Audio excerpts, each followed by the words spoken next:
my name is Rachel. Welcome back to another plant channel. If you're new here, I'd love it if you'd take a second to just subscribe and click the bell notification so you don't miss anything.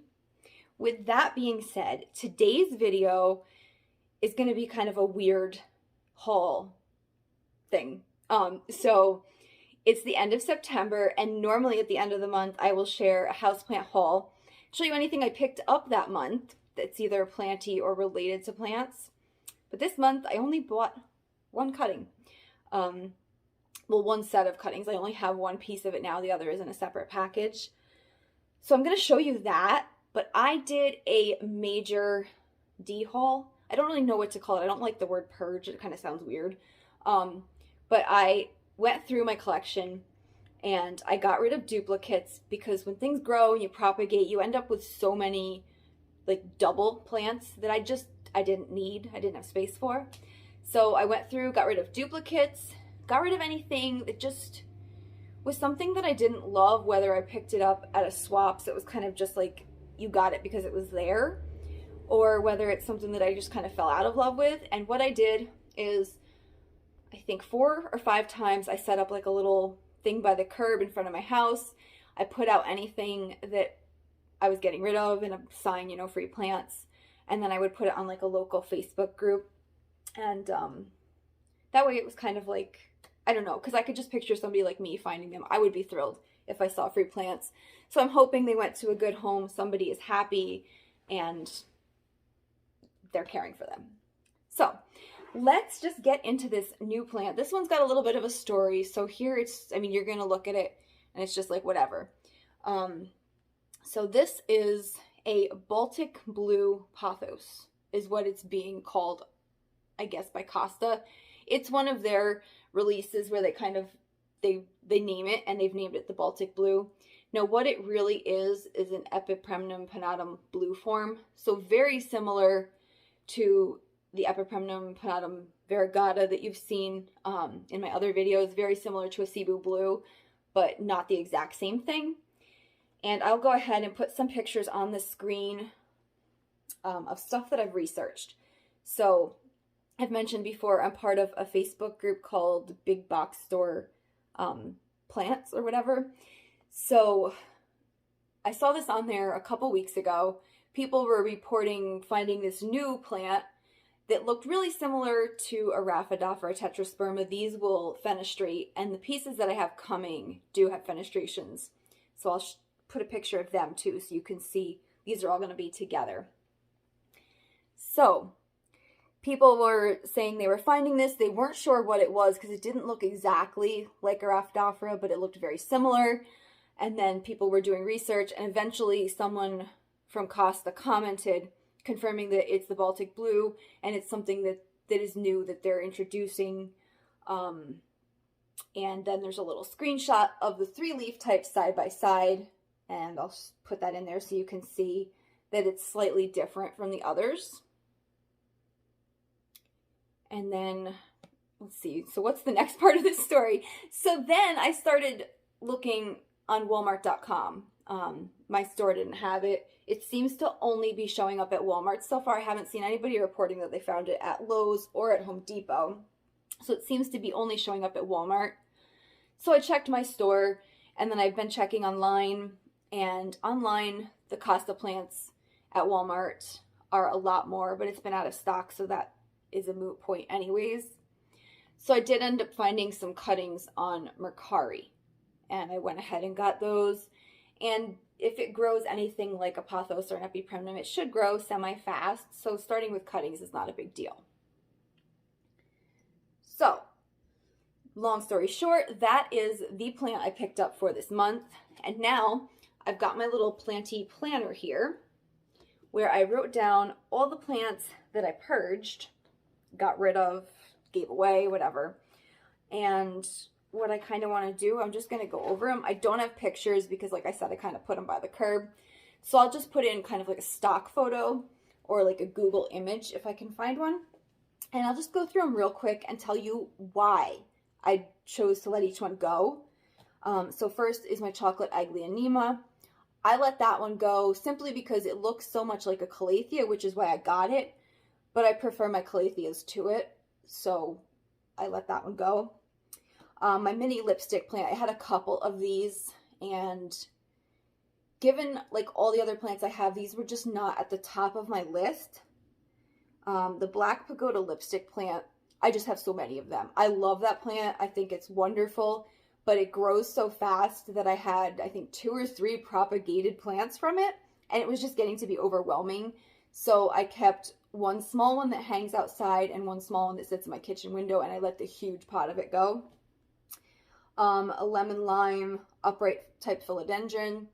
That one I got at a swap, and it just didn't thrill me after I'd had it home for about a month or 2 and kind of like learned more about it. It just wasn't thrilling me as much as my others. A Paleonia repens. So I bought this as part of a plant to go in my terrarium, and it was growing so fast that I was taking cuttings, and the cuttings were just getting overwhelming. So the pieces that are in my terrarium are still there, and the cuttings I gave away. I also gave away my narrow Adansonii. I don't know whether it's the plant I got or whether it's the narrow form that I don't like, but I just felt like it always looked kind of scraggly, like it wanted to stand up and grow up a pole, but it didn't, and then it kind of would flop over.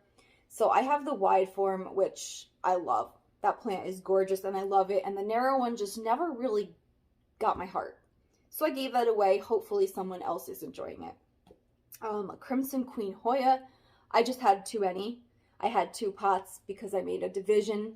So one of the pots I did not need, and I gave that away. Strawberry begonia. It's not that I didn't like it. It just wasn't thrilling me. There's a lot of plants that I have that trail like a similar growth habit. And as far as the foliage goes, that one just didn't strike me as much as some of the others. My Norfolk pine, I don't really know. I mean, I loved that plant, but I felt like it was starting to take up too much space, and those are kind of like a hard one to prune. So when you have a plant like a pothos or a philodendron, you can cut it and put the propagations back in. But the Norfolk pine would start to like branch out and cover other things on the shelf. And I did trim the branches back a little, but then it starts to look weird because the whole aesthetic of the plant is thrown off. So I had to make a choice. Do I want one huge Norfolk pine in this window, or do I want to be able to enjoy like 4 of my other plants that it's starting to crowd out? So I let that go. I got rid of some Ripsalis because they were just growing out of control. My Pilocarpa just continually grows and makes new propagations, new plants. So I needed to pare that down to keeping just 2. I've kept one on the porch. I kept one in the kitchen window. The Drunkard's Dream or the Dancing Bones, it goes by both of those. That's another one that I had duplicates of. My Rickrack Cactus I had duplicates of, so I let the second one go, the one that didn't have a memory attached.